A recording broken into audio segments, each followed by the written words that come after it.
Welcome to Paco the Realtor channel, where I talk about real estate, rants, and other things that can make our life really interesting. All right, guys, we're going to go ahead and get started. All right, so today we're talking about the buying process. And again, I got an outline for you, but really I want to point out the behind the scenes stuff. That's really more what I like to do, as you saw last week. Kind of tell you what's behind the scenes and what's changed. And on the buying side, a lot has changed also. We talked about the selling side last week. This week, there's a few things that changed, and technology has everything to do with it. So the first thing we're going to go over is the home buying process in general. Never, ever, ever look at a home if you're not pre-qualified. Always starts with a loan. I tell people, why in the world would you want to buy something that you don't know what your payment's going to be, what your interest rate's going to be, what your down payment's going to be? And people make that mistake all the time, and I'll explain how it works. As I explained last week, I'm a Zillow premium agent, so I advertise on Zillow, and it's the number one website people go to for information. So normally the way it works is somebody will call me and say, I want to see this house, $300,000 to $400,000. And I said, okay, perfect. Have you been pre-qualified? They haven't even started that process. They're thinking of buying, but they don't know how much money is required, what loan is best for them, and any of that. Now, 15 years ago, people would still show houses because what they would want is for you to fall in love with the house. I want it. Now they got you hooked, and now I got to figure out how to make it qualify. Well, loan guidelines are so difficult that why would I waste my time showing you a house that you can't buy or maybe shouldn't be buying? So we no longer do that. So if a realtor shows you a house without being pre-qualified, run for the hills because he's not looking out for your best interest. And I tell everybody, it's like walking into a lot to buy a car. You know what your purchase price is in mind. You know what you're willing to pay. And that's the way it is. Well, a house is the same way. You got to know that up front. So pre-qualification is first. The second is, what are your goals? Meaning, people buy for different reasons. Some people are college students. They're going to be there 4 years. UCR has a lot of this. Riverside has a lot of investors that will buy a house because their son or daughter is going to go to college. They're only going to be there for 4 years, and then they're going to sell it. And it's better they make money that way than pay for them to live in a dorm, which is a quarter of a room. Some people are first-time buyers. Some people want to buy for because now they're growing a family, just got married. There's a lot of reasons. Your goals dictate that. And the most important thing about that is not the what, it's the why. If you tell me I want a 3-bedroom, 2-bath in Orange Crest, I say, okay, why? Why Orange Crest? Why don't you buy in Mission Grove? Why don't you buy in Canyon Crest? Why don't you buy in La Sierra? If you want more affordable, why don't you buy in Moreno Valley? Your why is the most important. And if they don't ask you the why, that's important because you're buying in Riverside maybe because you work there, because you currently rent there, whatever it may be. I need to hold you accountable to your goals. And here's the reason why. And Frank, you've bought a house before, multiple houses, so you know this. When you buy a house, it can be very frustrating because it never goes, it's never perfect. There's a lot of emotion behind it because it's your first home, and then something goes wrong, and you're like, you know what, this is too stressful, I give up. If I know the why, I can hold you accountable and say, no. I know it's stressful, but remember why you're doing it. The biggest regret people have in real estate is what? I should have bought last year. I should have bought 2 years ago. I should have. Why didn't they? Because it's not easy. If it was easier, we would buy. Buying a house is very emotional, and it's our job to make sure we take that emotion out of it. And when I say us, the realtors. It's okay for you to be emotional, but I have to hold you accountable. You might want the $400,000 home, but you can only afford the $375,000. So your heart says I want this, but your wallet says I want this, and it's my job to remind you why you're doing what you're doing. So your goals. Home search process has changed. 10 years ago, if you bought a house, you would go to my office, you'd hop in my car, and I'd go show you houses. Well, technology now is that you could see every house I see. So now you tell me what you want to see. So, for example, I have an app. I can send you guys to your phone. And you can go on it. It's 100% accurate, web-based, GPS-enabled. You can go on there and say, Paco, I like these 2 houses. You heart them, and I immediately know what you like, and I make the appointments. You now tell me what you want to show. 10 years ago, I showed you what you needed to see. You now have as much data as I do. But it's still my job to make sure that the property still qualifies for your loan. And let me explain what I mean by that. Inland Empire has a big issue. And let me tell you what the issue is, condos. Do you know why condos are a bad investment? Long run. I know they are. Here's the reason why. 75% of all. That's one of them. I hate HOAs, but I have an HOA living here in Orange Crest. It's only $55. It's really not that bad. Who's the biggest market of buyers? 75%. First-time buyers. First-time buyers are the biggest market. To be a first-time buyer, the home must be insured by Fannie Mae or Freddie Mac, which is the government. They are insuring your loan, and that's why you only come in with 3.5% down, which we'll be talking about the loan types. So that's how that works. Condos and townhouses that are in communities, Fannie Mae and Freddie Mac, again, which is HUD, the government, have a rule. And the rule is this. You must have 50% or more of owner occupied, meaning the owners must live there. If it falls below 50%, Fannie Mae and Freddie Mac will not insure them.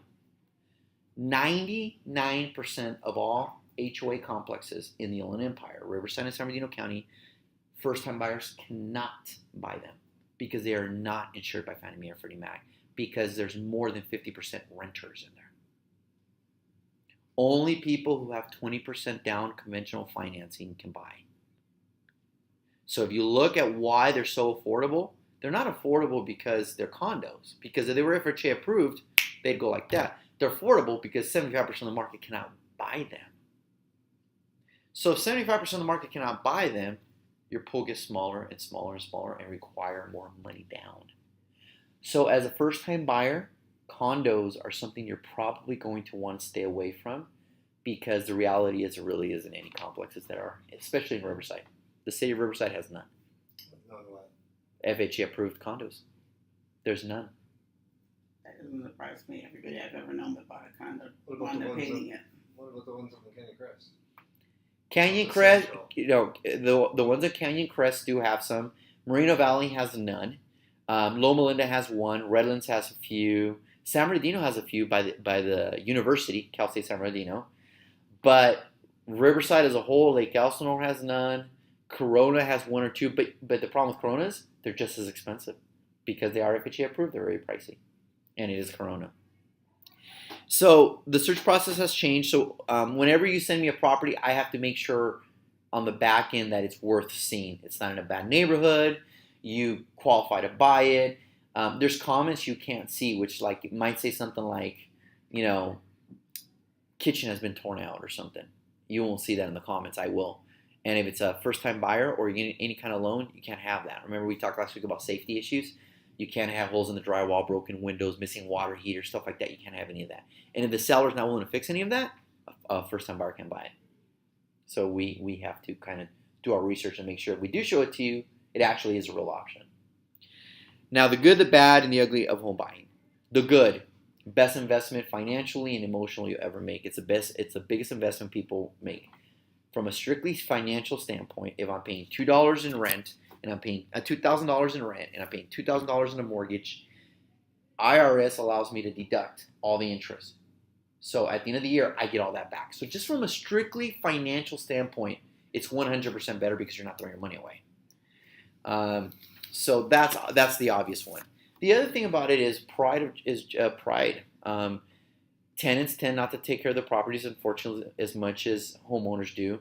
But the other thing about it is that when people buy a house and they're making the payment, they're emotionally vested, so they actually take care of it. One of the biggest issues, I'm a property manager, that I have is that when tenants leave houses, they're trashed a lot of time because there's no pride in taking care of them. They're not in bad neighborhoods, they just don't take care of them. So homeowners have more pride. And then and here's the other thing, communities. Where there's less tenants, the houses are worth more. And there's a reason for that. The reason is most communities, where do schools make most of their money from? Property taxes. Not from apartment complexes. So, for example, where we're at right now, you only have one or two apartment complexes over here in Mission Grove. But governments tend to like, if you're just talking from a single-family residence standpoint, they like single-family residence. They do not like multi-unit housing. And we talked about that last week. Unfortunately, it's very hard to get multi-unit housing built, apartment complexes, because the city doesn't make a lot of money on them, and a lot of people see them as a negative. So everything is geared to single-family residence. And then there's the obvious, the equity. after 10 or 15 years, your house will make more than your 401k if you never cash it in and use it as a credit card and refinance it.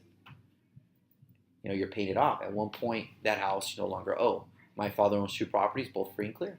He's got $800,000 he's sitting in equity if he ever wanted to access. And his whole thing was, my family's from Mexico, was I can buy in this country, and when I buy it, it's mine. And that's what he did. So it's just important to understand that. Now, the bad, it's difficult. It could be emotional. It's not easy. If you qualify to buy a house today, I can take you 10 times to look at houses, and we still might not be able to get anything, and that's frustrating. You might make 10 offers and not get anything, and that's frustrating. So it's not easy, unfortunately. But that's okay. That's what we're here for. We're here to make sure that at the end of the day, your goal is met, which is mine. And the ugly. The ugly is that once you're a homeowner, it comes with a whole different set of problems. Property taxes, something breaks, you're responsible for it. If you're in an HOA, now HOAs can go up. There's just a lot of factors. I don't see a lot of ugly behind real estate, but at the end of the day, there's some uglies. All right, what's the different type of loans I can get? Step 1, most are first-time buyers. What is a first-time buyer? Somebody who has not bought a home in the last 3 years. A first-time buyer is not somebody who's never bought. It's somebody who hasn't had a Fannie Mae or Freddie Mac insured loan in the last 3 years. So I could have bought a house, sold it, rented for 3 years, and now I qualify for a first-time buyer. I could have bought a house, lost it in a foreclosure, and 3 years from now, I'm a first-time buyer again. A first-time buyer is somebody who hasn't had a loan through Fannie Mae or Freddie Mac or HUD in 3 years. That's the definition of a first-time buyer. You still own a house. You're not considered because you have a loan. That's right. That's right. Exactly. So first-time buyers, the majority of them, and it's very simple. You must you come in with 3.5% down of the purchase price, 3.5%. The good news is there's a ton of programs now where you're not having to come in with the full amount anymore. There's a lot of down payment assistance programs that will help cover a lot of that. But you got to qualify. You got to. First time. Everything's geared towards first-time buyers. It's 3.5% of the total cost of the house. Of the purchase price, that is correct. Yes. So if a house is $300,000, it's almost $10,000. So 3.5%. You in general, there's a lot of different levels, but to make it easier, you have to have a 620 FICO. You can buy one with a 580 though, but your rate's going to be higher. So you could buy a home at a 580 FICO, except you're just going to get a higher rate. And let's talk about that. When I bought my first home out of college in 2001, I was A paper. I had great credit and a great job, and my interest rate was 9%. Right now, if you got bad credit, your interest rate might be 4.5%. So historically, it's still a great interest rate, but people have nothing to compare it to, and that's why they think, well, it's so much higher. And what kind of interest rate are you looking at if you have good credit? Anywhere between 3.8 to 4.25.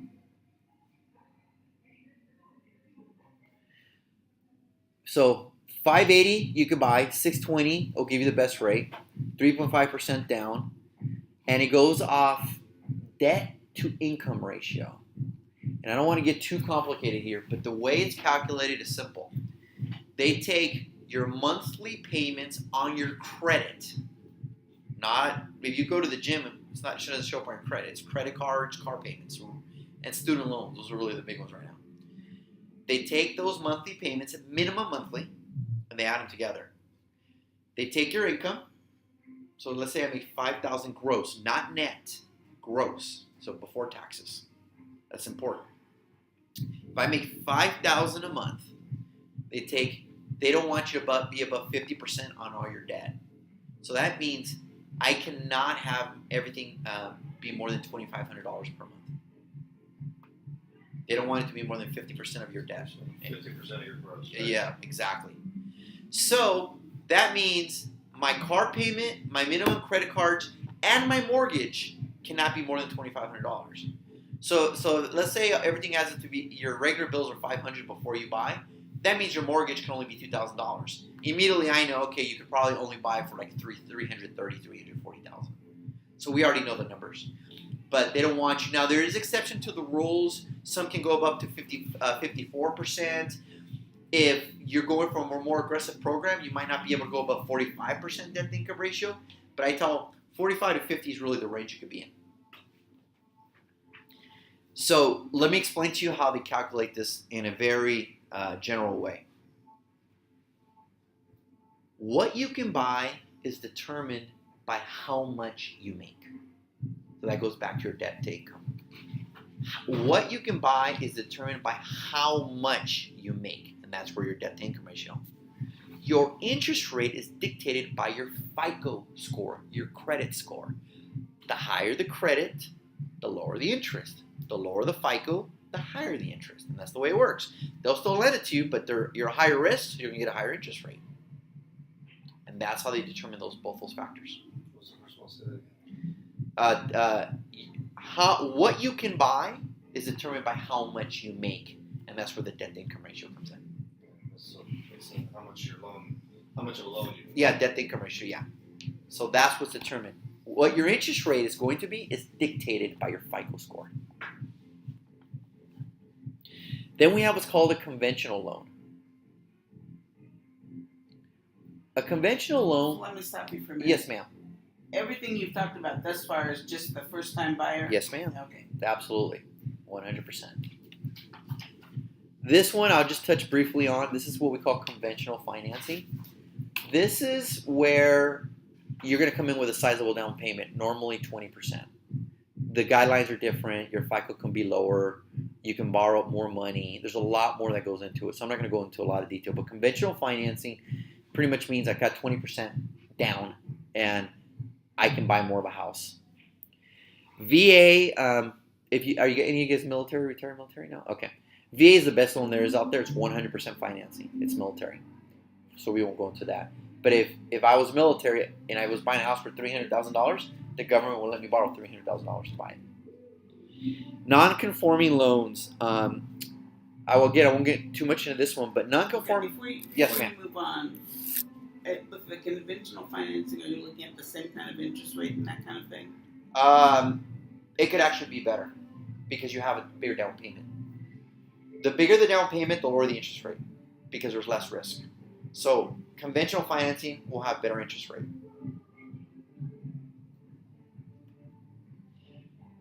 Non-conforming loans are like conventional, except they're high. You're talking about people that have high assets, high income, but have a lot of debt. Perfect example: doctors. When they graduate from medical school, they have $200,000 in school debt, and they haven't had no work experience, but they just got hired. They will get what's called non-conforming loan, where a Bank of America will look at it and say, we see all your debt, but we're okay with it because we know what industry you're in. And that's usually just medical. That's a non-conforming loan because it doesn't conform to the regular guidelines. It's called non-conforming. So you're saying like a doctor or something like that, they have or like a psychologist, or yes. And then because their job that they got hired onto and not a lot of experience, are going to get paid a lot. They'll just take the risk. Absolutely. Those are high asset people. And so those are called non-conforming because they don't conform. Who are those high asset? Doctors, not lawyers. It could be lawyers if you get hired into like a partnership of some kind, or if you go on your own. No, but if you get hired by a law firm and you're going to get an income, that's different. If you get a job where you're not going to get a salary, you're commission based. No, it does not work that way. Or like an engineer in the aerospace industry. Yes, exactly. Or you could be a business owner. You could be a business owner who's been in business for more than 2 years, has a lot of reserves, a lot of cash, have 2 years tax returns. That's a non-conforming because they could see I have history of making money. So, and a jumbo loan, all a jumbo loan is, you're going to hear this term often. It's in the Riverside County, it's pretty much anything above like $550,000. It's a bigger size loan, therefore they call it jumbo. It means higher interest rates, higher risk, more interest rates. But the big thing is the down payment assistance program. That's what everybody asked me about. There's 3 types of down payment assistance programs: government, city, and private. Government is like Romoland you mentioned earlier. The Department of Agriculture has zones where if you buy a house in this agricultural area, they'll let you borrow all the down payment. And there's certain zones. Romoland's one of them. I can get a loan and get almost 100% financing if I buy in that area because it's agriculture. It's zoned agriculture by the federal government. Yeah, it's just a lot. Doesn't matter. It has to have a house on it. Yeah. Oh, I'm sorry, to get a loan, Yeah, it has to have a house on it. You can't get a loan on a lot, a vacant lot. So there's certain areas. City of RIverside has a program where they'll buy a property that's trashed, fix it up, and sell it to only first-time buyers, and they'll let you borrow 100% of the whole down payment. City does it. Yeah, cities have programs like that. And then you have private. Private is more what you're going to get. So let me explain what a private loan is. I qualify for down payment assistance through a bank. They will let me borrow 100% of the down payment. Okay, so let's say my down payment is $10,000, but I'm going to have to pay 3% over 5 years. So they let me borrow it after 5 years, it's done. You don't have to pay it back. If you sell the house before 5 years, you have to pay part of it back. It's just like a silent second. Okay? So do they exist? Yes, but there's requirements. And most of the requirements are how many people in your family are going to live with you and income. I can't make $100,000 and expect to get down payment assistance program. But I might be able to make $60,000 but be married and have 3 kids. That would qualify me because I have to take care of a whole family. So that's how they dictate that. Income plus how many people in your family. All right. So which loans are the best for me? Well, it all depends on your goals. Let's start there. If you're a first-time buyer, then it's obvious. It's the FHA. The first-time buyer program is FHA. Okay. How much money do you have? FHA requires a minimum down. That's 3.5, and that's not including down payment assistance. A lot of it is determined on your credit. The lower your credit, the less options you have. The higher the credit, the more options you have. Have you bought a home in the last 3 years? We just discussed that. If you have a Fannie Mae or Freddie Mac insured loan in the last 3 years, you don't qualify for a first-time buyer program. And then the other thing is short-term versus long-term debt. Let me explain what I mean by that. Back 10 years ago, there was a lot of 80-20 loans, variable, where they give you a fixed interest rate, but after 2 or 3 years, it goes variable. So your rate might be 4.5, and then after that, it goes variable. It could go up and it could go down. Well, they're back again, the variable loans. But the difference is you still got to qualify. So if I'm buying a property that I know I'm going to sell in less than 3 years for whatever reason, I might get the variable loan fixed for 3 years because I get a better rate on it. The majority of the people, you're going to get a fixed loan, period. You're not even going to mess with it. Fixed loan over 30 years. And let me explain why that's important. We're a rarity. Most countries do not have a 30-year mortgage. Canada, our neighbors to our north, do not have 30-year mortgages. They have 5-year mortgages. Every 5 years, pretty much you got to refinance. Really? Yep. Every 5 years. And you don't know what the term rate's going to be in 5 years. They do not have the 30-year mortgage. What is that? Because that's not the way their system's set up. You can buy a house, good for you, but every 5 years, you're going to refinance. Now, the rates tend to be a little lower, but every 5 years, you're refinancing. The rates there are lower? Yeah, because each government dictates their systems. And the Canadian system is completely different than our system. And then, for example, the European system, the European Union, that's a completely different system too. Much higher rates there. Fewer sales, higher rates. Most people don't sell in Europe. They just give the properties to their heirs, their kids, and they just keep moving down. Yeah. So short-term and long-term debt is important, but if you're a first-time buyer, you're going to get FHA. First time buyer, 30-year fixed. That means your payment never changes, and that's what you want. Now, when I say it never changes, let me be very clear on that. It never changes, but there's one part of that equation that can change. When you're a first-time buyer, you must have everything included in your payment. Interest, principal, insurance, and taxes. Must have all four. We call it PITI. Say that again. It was interest what? Interest, principal, insurance, and taxes. So whatever your payment they say is monthly, it includes everything. What's the only time that will change? Any ideas, Frank? When the only time That your fixed payment would change. Your fixed payment would change. Oh, if your insurance goes up. Yes, but actually it's your property taxes. Property taxes. So if I'm paying $3,000 in property taxes and my home property doubles in value, the county's gonna want their money. So your interest didn't change, your principal in taxes didn't change, it's your property taxes that changed. But a lot of people don't see that. So sometimes banks will put it in your payment. Sometimes you get a beautiful thing called a supplemental tax bill, where you get a tax bill from the county that says, you owe us an extra $1,000 this year, but you pay it separately. Okay? Sometimes they charge you more, you get a check later on. Yep. Okay, so is it the same if I want to invest? So let's talk a little about investing. Now, I'm going to have a whole class dedicated to investing, so I'm just kind of scratching the surface on this one. No. Investing means you are only buying for one purpose and one purpose only, profit. When you buy your first home, you're not buying for profit. Is it a better buy for you because you're not throwing your money away in rent? Yes. Is it yours? Yes. Financially, is it better for you? Yes.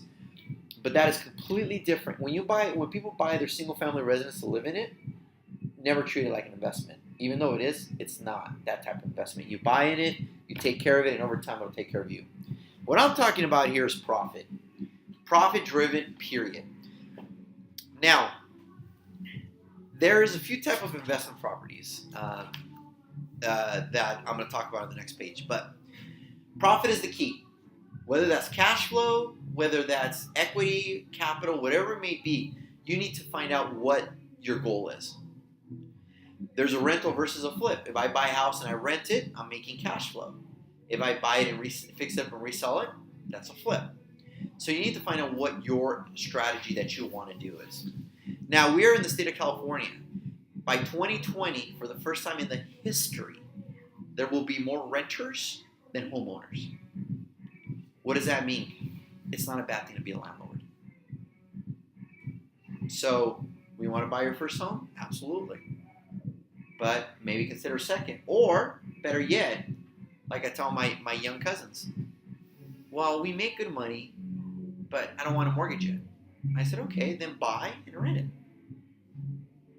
You're not gonna buy in the next 5 years? How much equity can a house make in the next 5 years? So buy it and rent it. Make it an investment. Hard money versus private money. It technically can be the same, but let me explain to you what hard money is. Hard money is you coming to me and saying, I want to buy a house, I need $100,000. And me telling you, okay, I'm going to charge you 12% and I'm going to charge you 2 points. Meaning, I'm going to charge you a lot of money. Hard money is private money that companies, hedge funds, and other people have set up that lend against real estate. If you're going to flip, you're going to use a hard money lender. I use hard money lenders all the time. My average interest rate is 10% and I average I pay 2 points. And the reason I want it, and here's the beauty of hard money lenders, they will lend on future value. So let me explain to you why this is important. I buy a house for $200,000 completely trashed. When it's fixed up, it's worth $300,000. They'll go off the $300,000 value. So they'll let me borrow 80% of $300,000, which then gives me money to do the repairs. Because you got to have the money to buy it, and you got to have the money to repair it, right? That's part of the equation. Hard money lenders will invest on properties that are completely demolished. Traditional lending, which is what we've been talking up to this point, will never even touch it. It is a traditional lender conventional, jumbo, non-conforming FHA, VA will never touch a demolished house, ever. Question. Yes. You say a hard money loan because you do a flip. What if you have the money?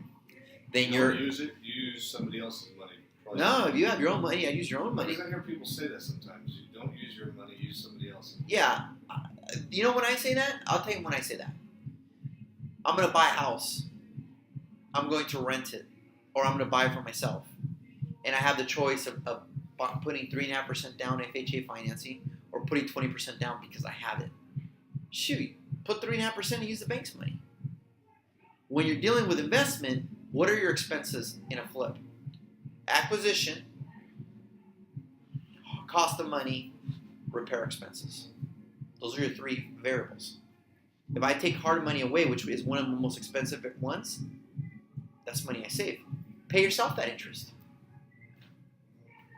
So to answer your question, Frank, if you don't have to get a hard money, trust me, you don't want to, because they charge. The property I just closed escrow on last week in Highland, I bought it for $180. I put 20% down. That was my money. I got a hard money loan for 10%, 2 points. That's 80%. My mortgage payment was $1,200 a month. Plus, I paid $4,000 in loan expenses. That's the points. It took me 9 months from the time I bought it to the time I fixed it up to the time I resold it because it fell out of escrow. So do the math. I paid almost $15,000 to the hard money lender. If I had my own money, that money's mine. So it is much cheaper to use your own money if you have it. Now, I know people who have their own money but don't want to invest. They don't want to do the real estate thing. They're the ones that become the hard money lenders. They're the ones that say, hey, I'll let you borrow 10%, but you're going to give me a deed of trust against the house. So I'm like, it's like a normal loan. If you default, I get the house. So private money is the same way. When you buy an investment, there's two things you need. Private money and hard money. A hard money lender will only let you borrow up to 80%. So you got to come up with that 20%, that difference. That usually comes from your own pocket. Or from somebody you know and say, hey, I'll pay you 7% interest on that money. So cost of money plus repair cost is the key. And the repairs is where they nail you. I know how much the house is worth. I know how much house I'm buying it for. My contractor goes in there and tells me it's going to be 30,000 repairs, give or take 5,000.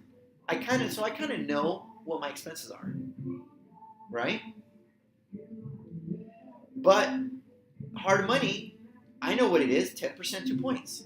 So what's the only variable in there that can go up or down? The construction cost. I get a bid for 30. I give or take 5. AC goes out. Roof needs to be replaced. We find out the plumbing is shot. Electrical's gone. You don't see that until your contractor gets in there, the walls. He goes in the bottom, finds out the foundation is bad. Got to replace that. So the repair cost is key. That's where people lose money because they underestimate it. It's always better to over, not under. Hope that makes sense. All right, so what are the keys to investing? Next page. ROI, return on investment. So if I'm a lender, my ROI is 10% plus my points. If I'm the one buying the house, well, equity. If I bought the house for $200,000 and it went up $75,000 in the next 5 years, that house just made me $75,000. That's the equity, future equity. And we all know real estate goes up and down, but it always comes back up. Cash flow. I buy a house to rent. My mortgage is $1,500. I rent it for $2,000. I'm making $500 a month. Taxes. This is the one people seem to always forget, and I don't understand why. If you buy a home and you designate it with the IRS as an investment property, you could deduct depreciation over 25 years. And you can only do that on the building, not the lot. So now let me stop by saying I'm not a CPA and I'm not an attorney. So you need to check yourself. But this is the way it works. If I buy a house for $100,000, $80,000 of that is the home. $20,000 of that is the land. That $80,000 I can divide by 25 years, and that's how much I can deduct on paper in my taxes. So I get paper deduction, just like any company would. But people don't always see them. And why is that important? If that's $400 a month in deductions, and I'm already making $500 in cash flow, I'm really making $900 a month on that property. But people seem to not understand that. They just go off the simple cash flow. I could break even on a property. My rent could be $1,500. My mortgage can be $1,500. And they're like, well, you're not making any money. No, but I'm making $500 a month in deductions from the IRS. So really, I made $6,000. Does that make sense, guys? It's an added, and you need a good CPA for that. But if you have a good CPA, it's an added reason why people invest. I understand the tuition, but how do you come up with that amount? You just said It's the equation to simplify it is 80%. No, let me phrase that. You could only deduct the structure, not the land. So if I bought a house for $100,000, the structure is probably going to be $80,000 of it because that's where all the money is. So $80,000 divided by 25 years, that gives me my deduction for the year. Gotcha, like 25 years. Yeah. So it's like 25.5 years or something like that. But that is, and if I'm going to hold that rental forever, I mean, we could all use deductions. Who are the most taxed people in this world? I mean, in this country? Can you guys, what type of employee is the most taxed individual in this country? W-2. Yes. I'm a 1099. So let me go into a little detail. My wife is a police officer. And she makes good money. But she gets killed on taxes. Because the only deduction she has is the interest from mortgage deduction from the house and our daughter. Those are the only two deductions really W-2 employees get. Now, we defer, we put into 401ks, we do everything to try to offset it, right? So, but for the most part, if I made $100,000, I'm going to pay taxes on $100,000.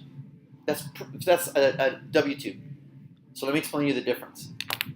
I'm 1099, so that means I'm commission-based. I made $100,000. But then I get to deduct all my expenses, my deductions, all the deductions I have. I pay taxes on profit.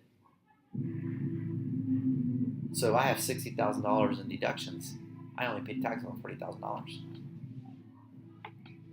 I pay taxes on profit. W-2 employees pay taxes on gross.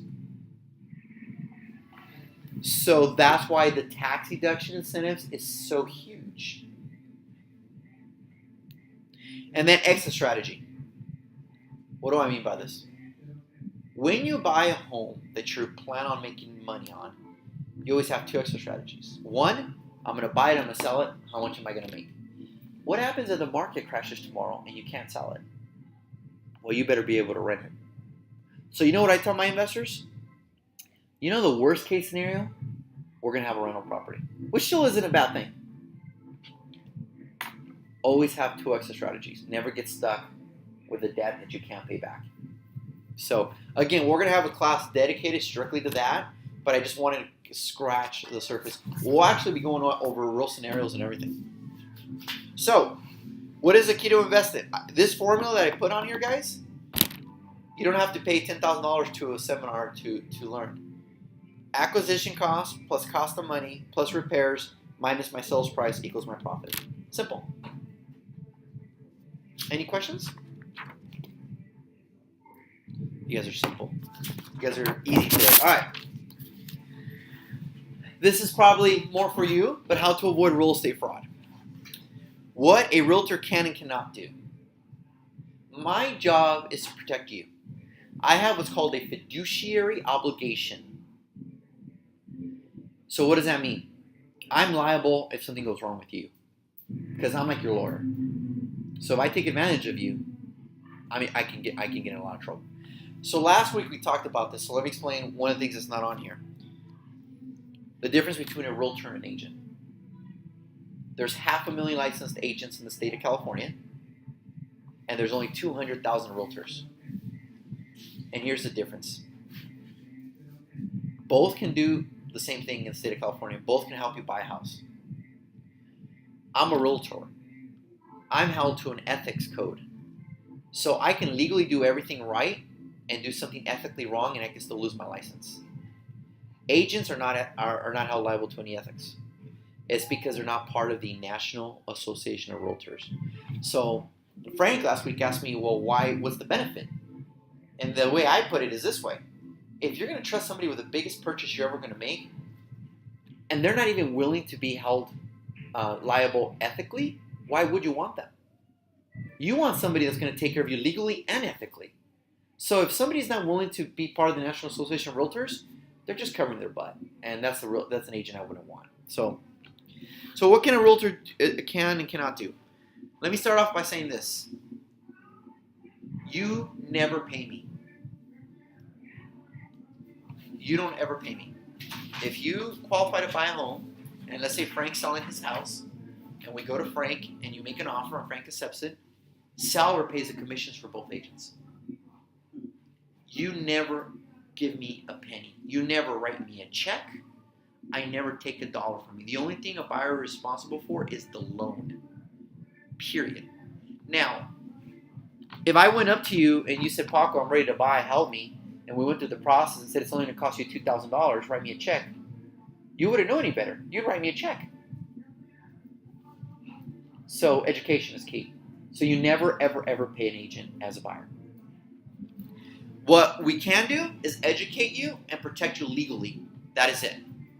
I cannot force you to buy a home. I cannot force you to use a lender. I cannot force. You tell me what you want and what you qualify for, and I'll make sure it's in the right neighborhood, and then you choose the house you want. My job is to be real with you. If you're looking for a house, I have a client right now that is so specific, they're not going to buy. And I told them, you're not buying. Well, this is what I want. It doesn't exist.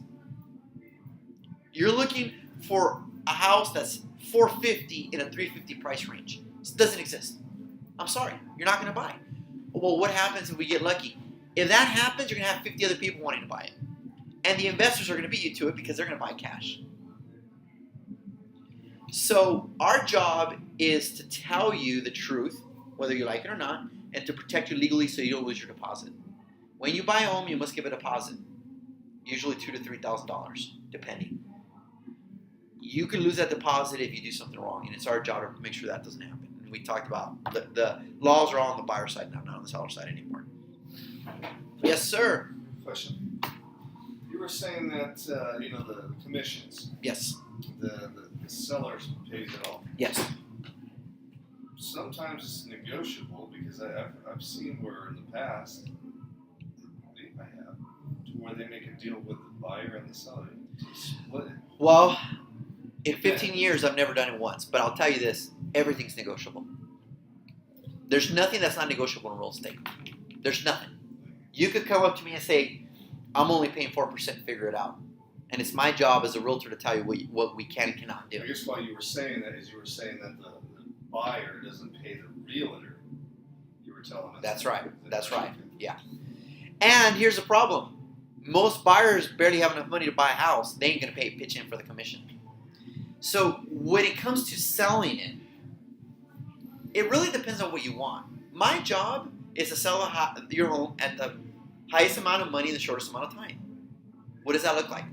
So we suffer in this country a lot from people doing it themselves. And what I mean by that is FSBOs, for sale by owners. We see them. What is the benefit? Well, the benefit is you're not paying commission. You're doing it yourself. What's the negative? The liability. You're doing it by yourself. So what happens if something goes wrong? Because to me, everything's liability. Everything's liability. I'm the guy that makes sure you're not liable. But from a seller standpoint, you know where we get this a lot? Attorneys. I have a lot of attorneys that say, well, I can sell the house myself. So I tell them this all the time. I say, you know what, you can. As a matter of fact, next time I go to court for killing someone, I'm going to represent myself. Well, that's stupid. Exactly. Those are my words. That's stupid. Why? It's liability. You're not. The thing is that a lot of sellers don't see homeowners. They don't see a value in the realtor because why am I paying you 6 or 5%? You don't do anything. You just put a sign, put on the MLS, find a buyer, and that's it. Why am I paying you so much money? That's the realtor's fault for not explaining to them. It is education, but it's liability. My job is to make sure you're not liable. At the end of we live in the state of California. Disclose, disclose, disclose. Did somebody die in the last 5 years? Must be disclosed. Was there an insurance claim in the house? Must be disclosed. Did you paint the house? Why did you paint it? Must be disclosed. How old's the roof? Why'd you replace it? When was the last time you did electrical work? Must be disclosed. Why? Because not everybody does that. Huh? Not everybody does that. No, see, but that's how do you prove it? well, okay. Well, that's part of it. But here's the problem. You're right. But that's hence the liability. You know what I tell my clients? Disclose everything. I don't give a damn. If somebody died 5 years ago, disclose it. Because if somebody comes back, they can't say you didn't disclose. They might not be happy, but as long as you disclose, you're not liable. Where people get in trouble is where they don't disclose. How do you find out? We can look up if you had an insurance claim. There's a system for that. The roof, they just have to hire a professional roofer to go up there and say, hey, this roof has been leaking for years. There's your witness. So did somebody die? The neighbors come over. Oh, you bought the house where their son died? There's ways people find out.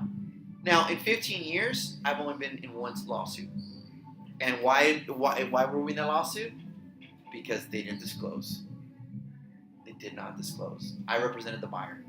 And there was a big problem with the foundation. And they said there was no issues with the foundation. And now my client chose not to do an inspection. That was their fault.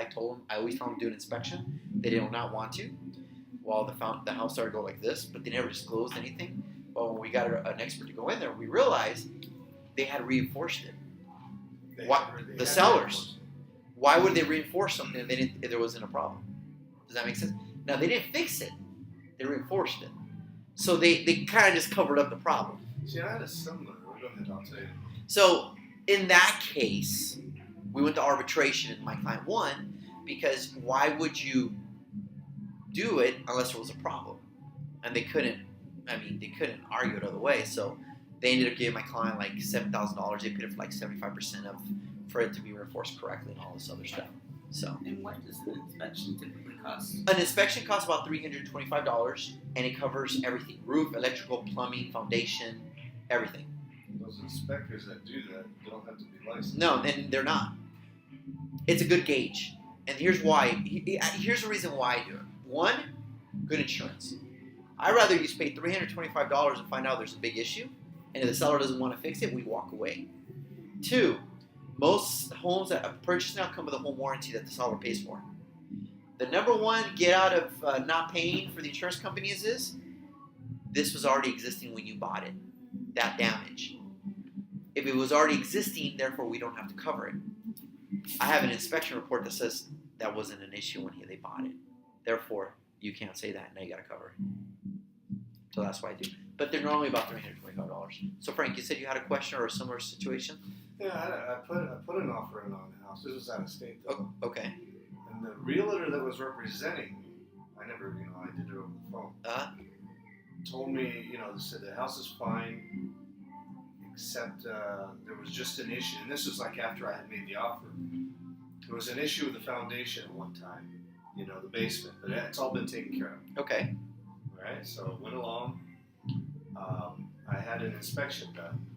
The inspection guy was afraid to tell me what was wrong with the property. He was afraid to tell me. I feel like this is so. I had to really. So you have a gut feeling that something's not right. Something's not right. So I had people out down in that state. My daughter, go over there with her grandparents and said, "Go look at that wall. Something's not right here. Something's not right." So I looked at it and they said, they covered it with paneling and it was leaning. And so I told the lady, I said, something's wrong with that more than what you're saying to my realtor. So I got kind of upset. Then I got to the inspector and I said, "What's going on over there? Tell me." So I had to ask the question in different ways because I think what was going on there is he was afraid to tell me because the realtors would not give him more business. So he would lose. If he lost his deal, they would say, and And so that's what I was facing. So I finally got it out of him, and I asked him, I said, would you buy this house if it was you? You know, and I asked him. So that's how I finally got to the bottom of it.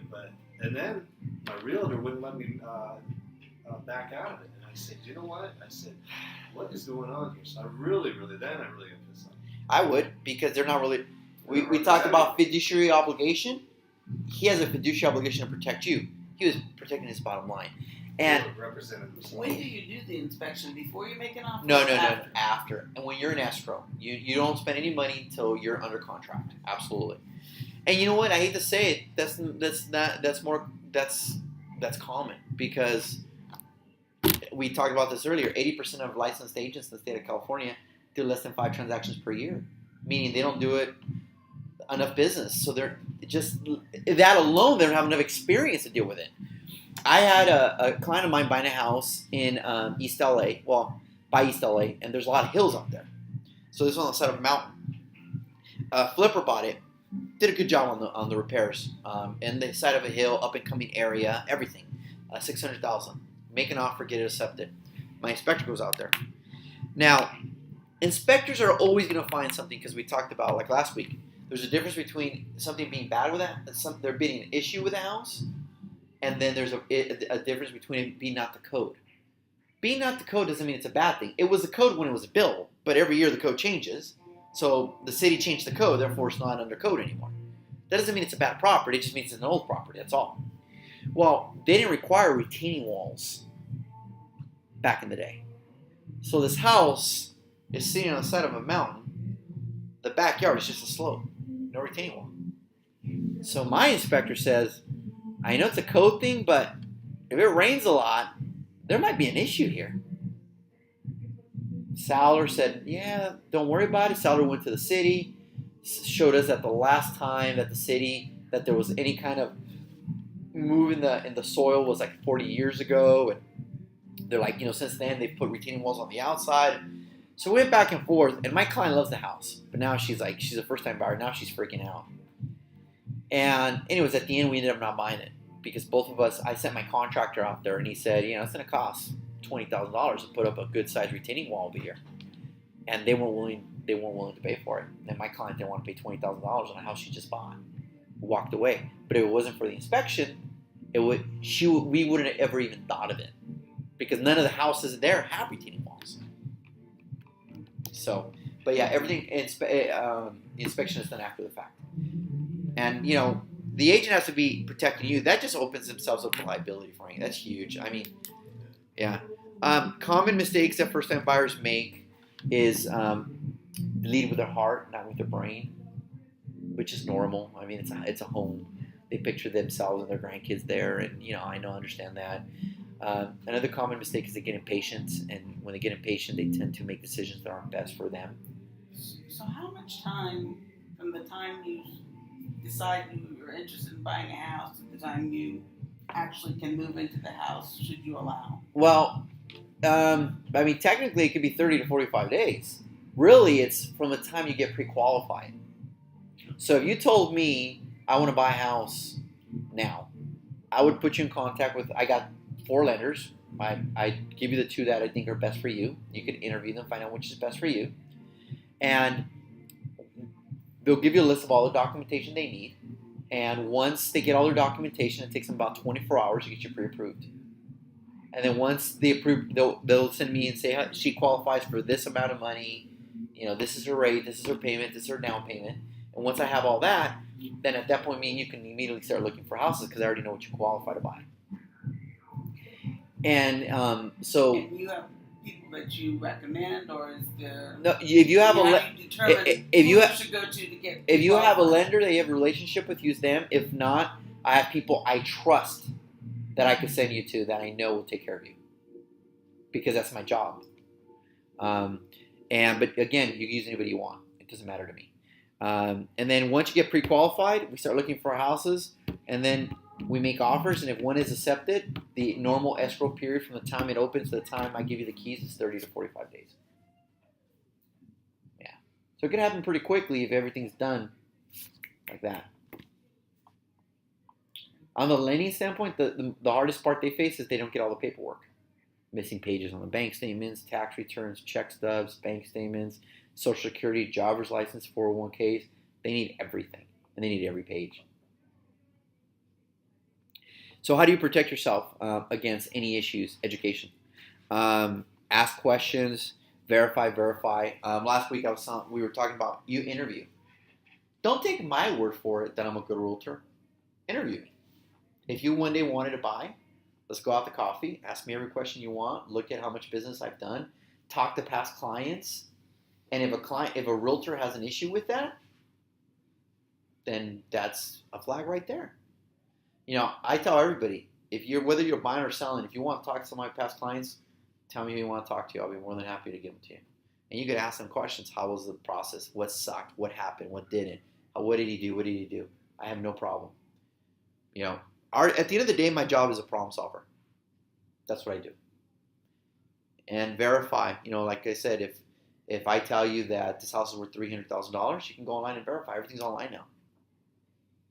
If I tell you that something happened, verify. Show me the paperwork.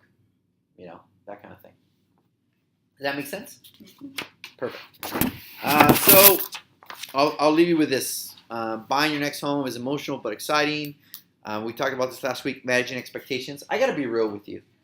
I'm your priest. I'm the guy you don't want to lie to. I'm the guy who tells you what you want to hear, not what you want to hear. What you need to hear, not what you want to hear. So if something happens, sometimes the best thing I can tell my buyers is walk away. Just like he was explaining to us about the property with the foundation issue. You might have fallen in love with that house, and it might be perfect, in the perfect location, the perfect school district, whatever it may be. And it might be walk away.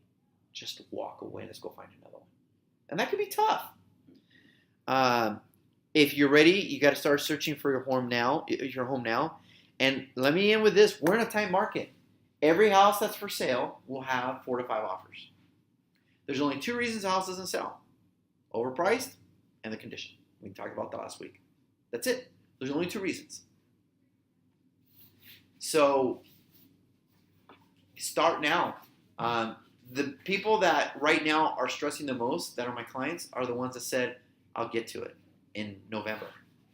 And now they're struggling because they see that home prices are up 5 to 10%. And now they're like, that house I wanted just sold for $30,000 more. Should have bought in November. I told you. Yeah, but here's the other thing for her is that you got to understand. I don't know if I should say this. No, please. The economy, it fluctuates, and it does. It depends on how many years it's going to fluctuate. It could come down, but right now it's going up. Right. We're on the up climb right now, so yeah, right. And you don't know when it's going to fall. But right. The best time is to buy when it falls. Yeah, the thing is, the thing about it is that we can't time the market. If we time the market times us out. Meaning, I'm an investor. I make money getting time in the market, and even I don't know when it's going to happen. But when you're buying a single family residence to live in, that's different. When you buy there, it's not an investment. You buy when you're ready, because it goes up, it goes down, but you still own it. My father taught me that. It doesn't matter whether the market goes up or down, because at the end of the day, it's still mine. So I have another question that maybe we're going to talk about at some point down the road. But one of the things that I've noticed is that I have friends who have been in their houses for significant amounts of time, and now they need to do a lot of fixing because stuff breaks. Mm-hmm. Is there like a sweet spot where you're less likely to have that kind of thing right away? The newer homes, or the homes that have been remodeled recently. But what constitutes a newer home? Where's the last 15 years, last 10 years? Okay. If you have a home that was built in the 80s and they haven't upgraded anything, okay. Does that make sense? Mm-hmm. So the sweet spot is anything built probably after 2000. Anything in the 80s and 90s is going to need repairs. Mm-hmm. Yeah. All right. Any last questions, guys? Hey, thank you so much for watching our videos. I appreciate it. If you really like the content, go ahead and like and subscribe to our channel. We'll be putting out a lot of content on a weekly basis, which will be real estate related, and a lot of stuff of just me ranting. So thank you. Remember, subscribe.